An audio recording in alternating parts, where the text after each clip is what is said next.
thank you so much. I'm very grateful to be here and for you being here. And many thanks to Peter for organizing this wonderful.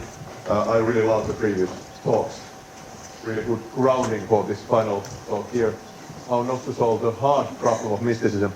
I'm like arrogantly like stealing from Chalmers here. So we all know that psychedelics can produce mystical type insights, not necessarily like full-blown mystical experiences in every case, but at least experiences with mystical features. For example, everything is forms of consciousness, or God is the ground of being, all is one, and so on.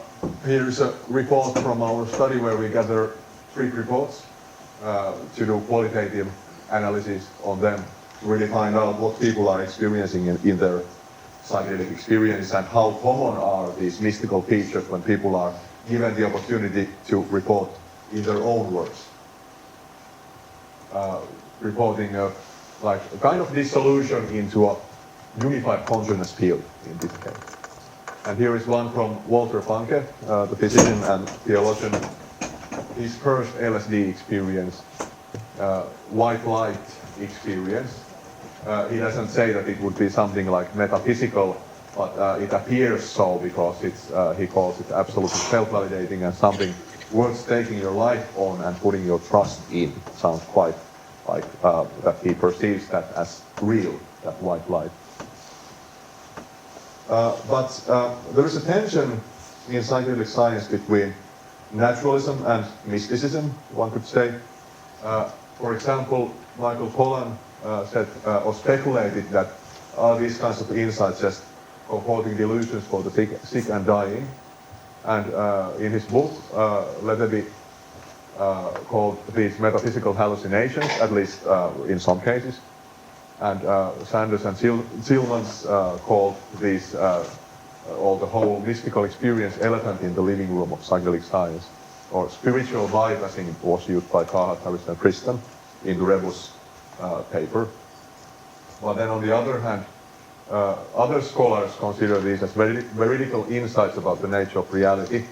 And Peter Sjöstedt is one of these researchers. And this conception is reflected in the concept of entheogenics, to reveal the God within, which implies that these experiences are somehow real or yield knowledge. So we say that there are 2 naturalistic challenges for the mystic.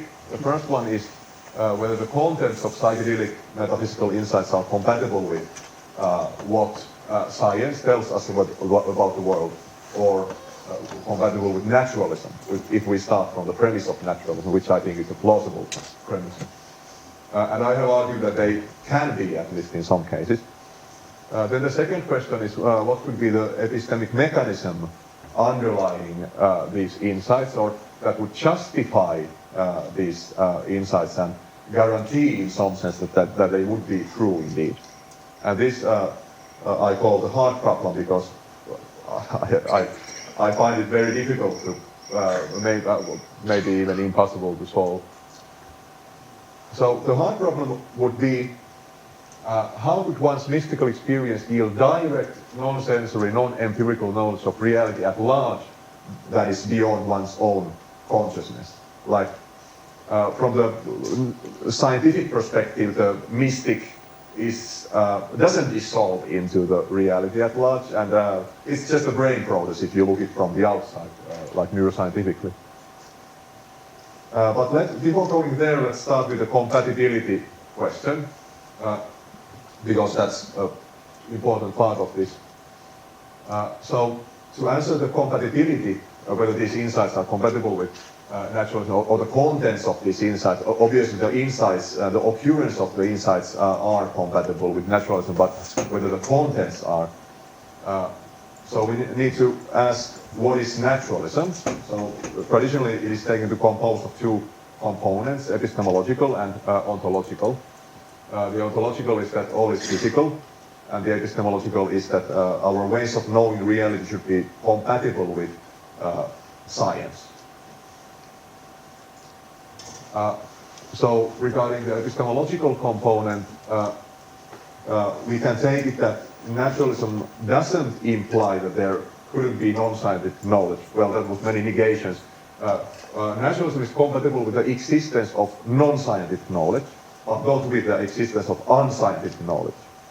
So, for example, our knowledge of what is right or wrong, or our knowledge of what it's like to be here and talk, that's not scientific knowledge, but it's still knowledge. So it would be silly to say that these are not knowledge because they are not scientific.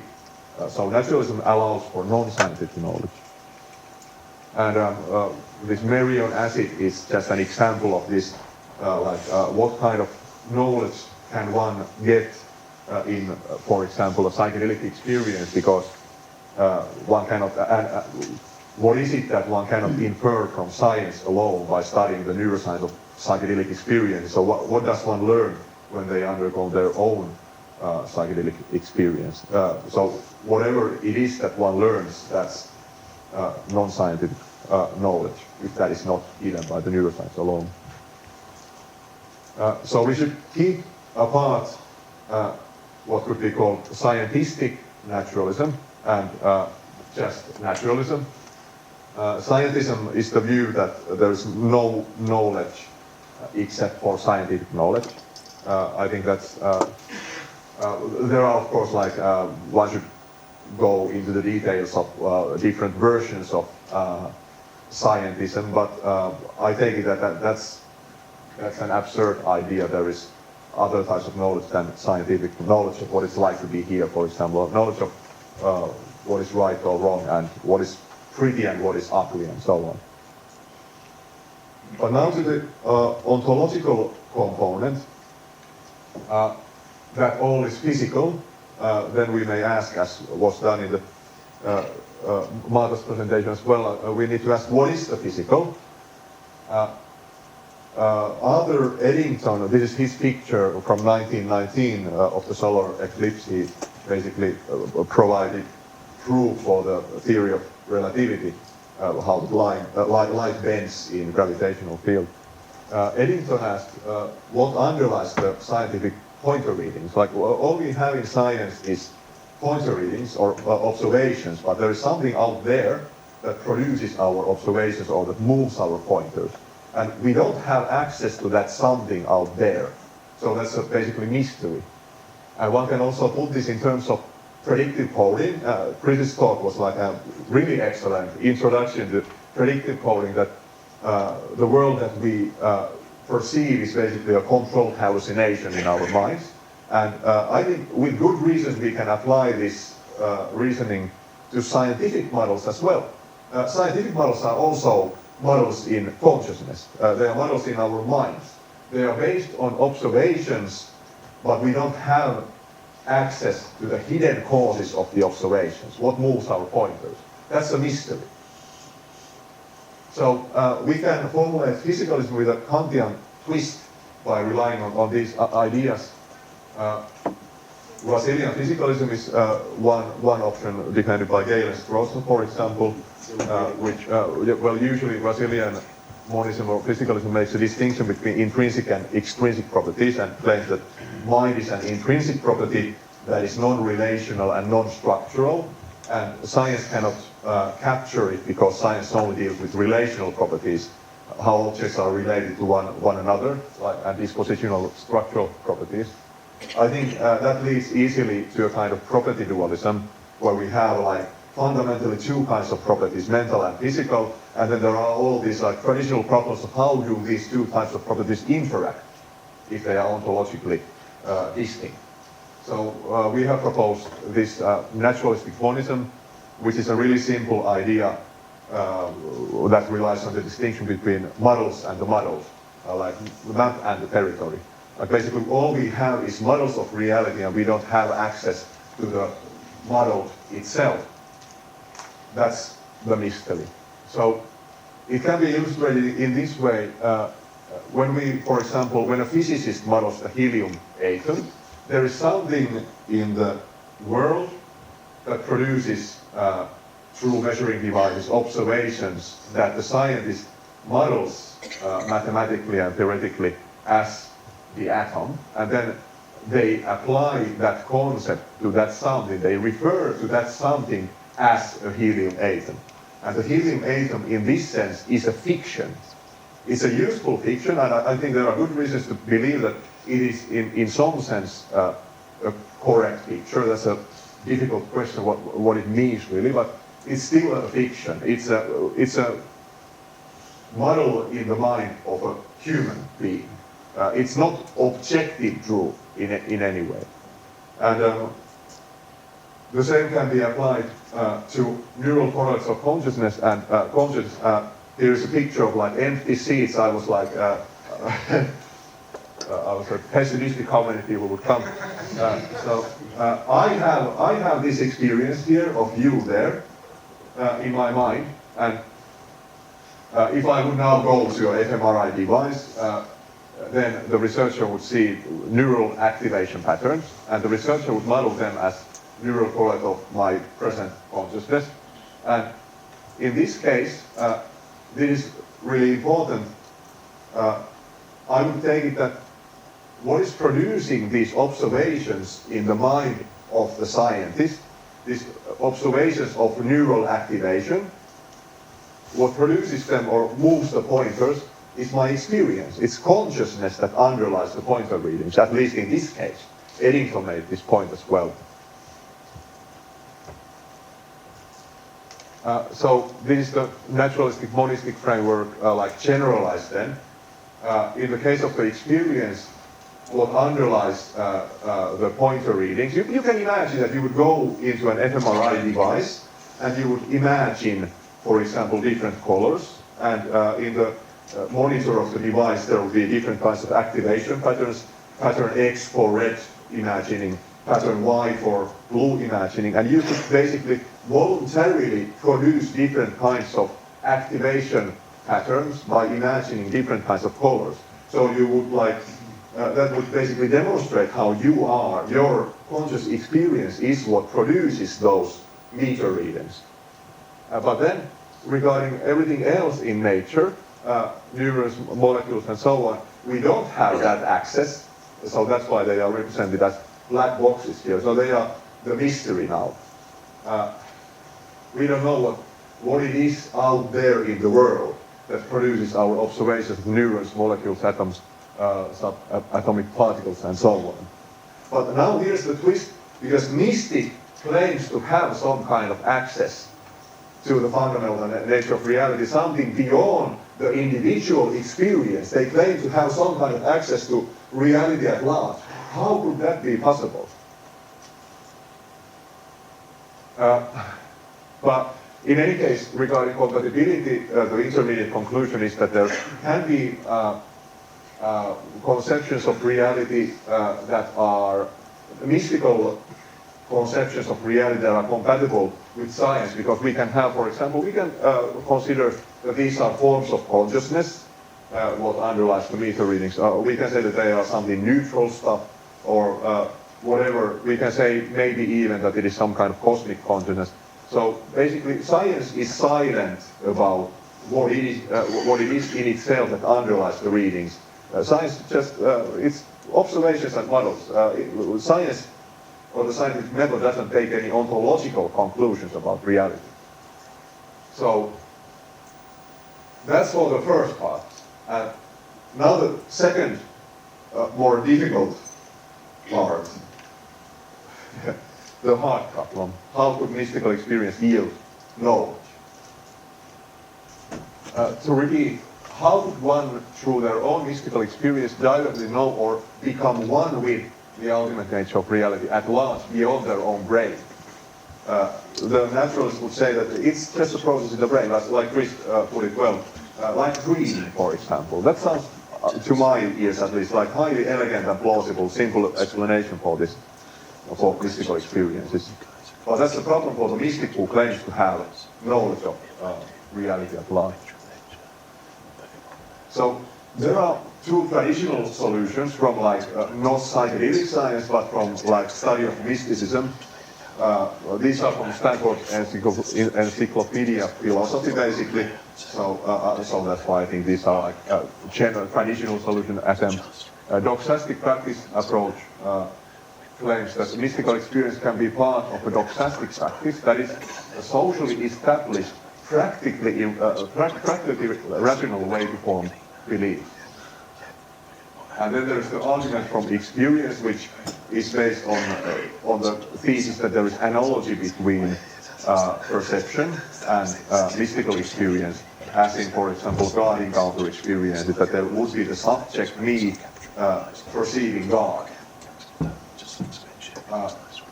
There's lots of discussion on that. There are obvious problems with this. The doxastic practice approach, the problem is that there are lots of like epistemic practices or doxastic belief practices that are not rational and that clearly yield false beliefs. For example, here's this Miss Javis, or what is he called, from Scientology Church. They have like all kinds of absurd and irrational ideas, and of course many like fundamentalistic interpretations of like traditional religions also have these components. So the question is, what guarantees the rationality or validity of doxastic practices?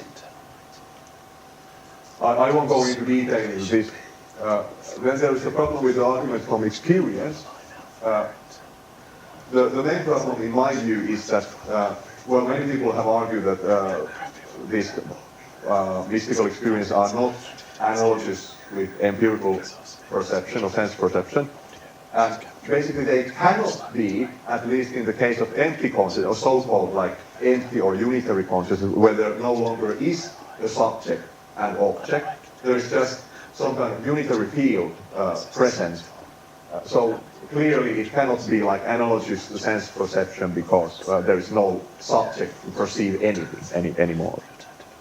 Of course, interesting exception is if one believes that Christ is incarnate God, then in perceiving Jesus, one would perceive as an object God. But that's maybe what Stace would call an like external mystical experience. But that's just an interesting exception to this. I don't know what to think of that really. But now, luckily I'm on time, because this is, I think this is now my main point. Walter Stace introduced already, like in the previous talks, a philosopher of mysticism. In his old days, he wrote this book, Mysticism and Philosophy, where he presents an argument. I will let you read this. This emptiness, the void, and these are like words that the mystics use to describe this ultimate nature of reality. These are all equivalent expressions of the same experience of an absolute unity in which there are no empirical distinctions, which can be regarded as the pure essence of the universe, basically, and also the pure essence of the individual soul. And this is basically the argument.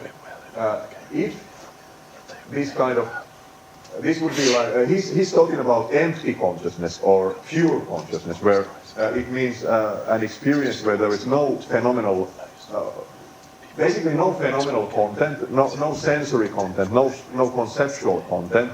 This would be referred in Buddhism, for example, at least in Zen Buddhism, as emptiness or suchness, which cannot be characterized, and there is really nothing to characterize. It's really paradoxical. You can mainly make like negative thesis about what it is. But the claim is that there is like no principium individuationis, like individuating principle for this kind of consciousness. So it means that when you have a conscious experience, well, there wouldn't be really you having it. There is just some kind of occurrence of this pure conscious event.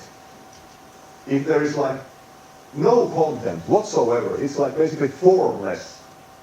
And if form is the only thing that can make a distinction between different objects in the reality, then there can be no distinction between reality and that empty consciousness, because there's nothing to distinguish that empty consciousness from the rest of the reality. Because, you know, when we, this is remote control and that is a table, there is this kind of individuating principle. We can draw boundaries because these have different properties. But if something has no properties, then it cannot be distinguished from anything else. So here is, we can put it into more like clear formulation. The first premise is, in empty consciousness, there is nothing to distinguish the subject from reality at large. That is, there is no this principium individuationis. And if nothing distinguishes between the subject and reality at large, then the subject is identical with reality at large. If there is nothing to distinguish X and Y, then X must be identical with Y. That's the logical principle of identity of indiscernibles.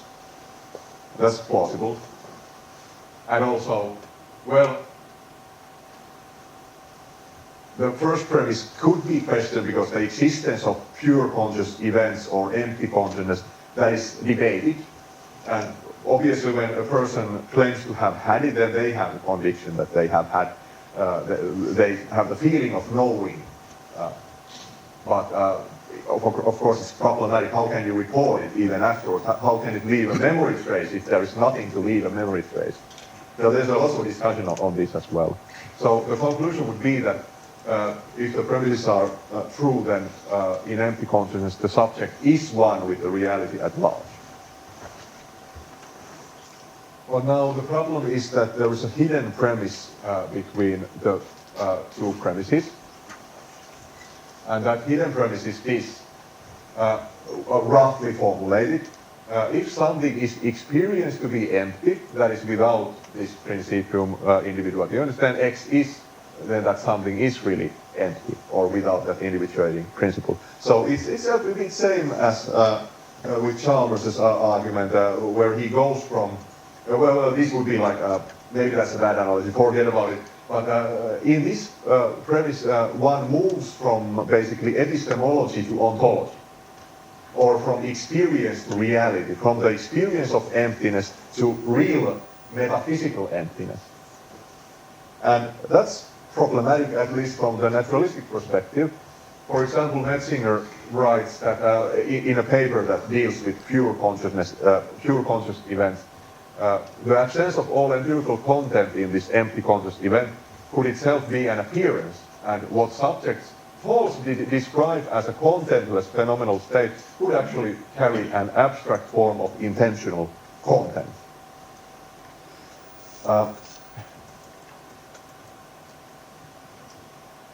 The problem is, in other words, that from the empirical perspective, when the mystic is having this empty consciousness, and there are actually neuroscientific studies, like imagining studies of what happens in these claimed cases of empty consciousness. It is a brain process from the external perspective, and it's not fundamental. It's a high-level, really complex process in this kind of biological organism. So it's not identical with the fundamental nature of reality. Of course, what is the fundamental nature of reality? Is it like the quantum level or whatever? Is it the micro level? But anyway, for example, Metzinger would say that empty consciousness is a Bayesian representation of tonic alertness. So, biological phenomenon. So, what to do? This is now, like, basically, I don't know, but let's speculate. Let's speculate. What is fundamental? What if all microscopic objects, including brains, are so-called coarse grains? This is a term used in physics for because we cannot model the reality on the microscopic level, so that's why we coarse grain it into tables or like water molecules and so on. But what in reality exists is, for example, some kind of quantum soup with no like distinctions basically, or like we just cut the reality into pieces for our convenience. And also the separation between macroscopic and microscopic processes, or fundamental and superficial, is also man-made model. We model reality, or some parts of reality, like quarks as more fundamental than other parts of reality like brains or tables. But does that imply that what we model, the terrain itself, not the map, is the model itself more or less fundamental? Is there in nature in itself, is there any kind of separation between fundamental or less fundamental? If in reality in itself there are no like different kinds of levels, if these are like man-made fictions, then experiences would be like equally fundamental as the rest of reality. That's just an idea. Another idea is this kind of pseudo-hylomorphism. Hylomorphism is from Aristotle, and it has some peculiar features which are not really plausible. But one could say that this is an intuitive metaphysical thesis that all individual entities like us sitting here are forms of a single underlying substance. Like there is the hylos, some kind of prima materia that can take different forms. Or you could say that there is some kind of energy that can take the form of molecules, atoms, and so on. So if one would endorse this kind of metaphysical framework, substance, that reality is a substance that has different kinds of forms. So when something has no form, it would be identical with just the substance. It would be the formless substance. Of course, one would then criticize again that it's not formless, so it goes in circles, depending on whether one endorses naturalism or starts from the experience in itself. So basically maybe there's no logical solution to the hard problem because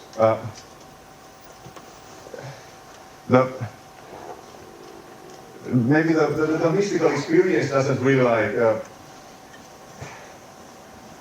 it's not rational. And you cannot put it into words, and if you have such an experience personally, you become personally convinced. But personal conviction doesn't imply that it would be like real. But it is a status quo, basically, like the naturalist and the like mystic, they neither can really prove their position, because although naturalists can be criticized that they only have models of reality. So it goes in circles, basically. But here's how I personally think about this. This is like inspired by Aldous Huxley, like a white light transforming into colors. So basically, human consciousness, or this experience here, is a form of nature. It is part of nature.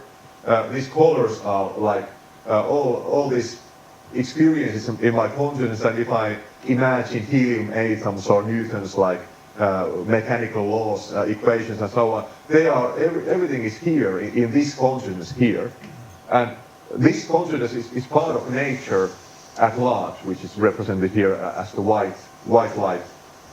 So one would say that I can know the fundamental nature of reality, or the nature of reality beyond our models of reality, by being part of reality.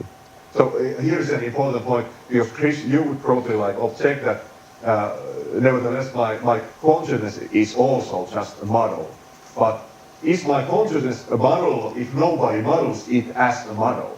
Because in itself, when I just like rest in emptiness, or I just meditate, I don't feel like I'm a model.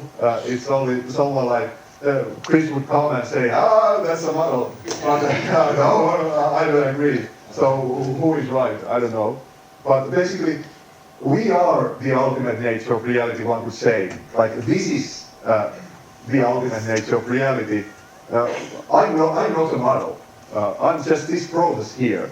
Like, saying that this is a model, it's just an abstraction. What is this? Beyond all abstractions and reflections and conceptualizations, this is something that just exists or happens, becomes. So this is the fundamental nature of reality for all of us. Now, thank you.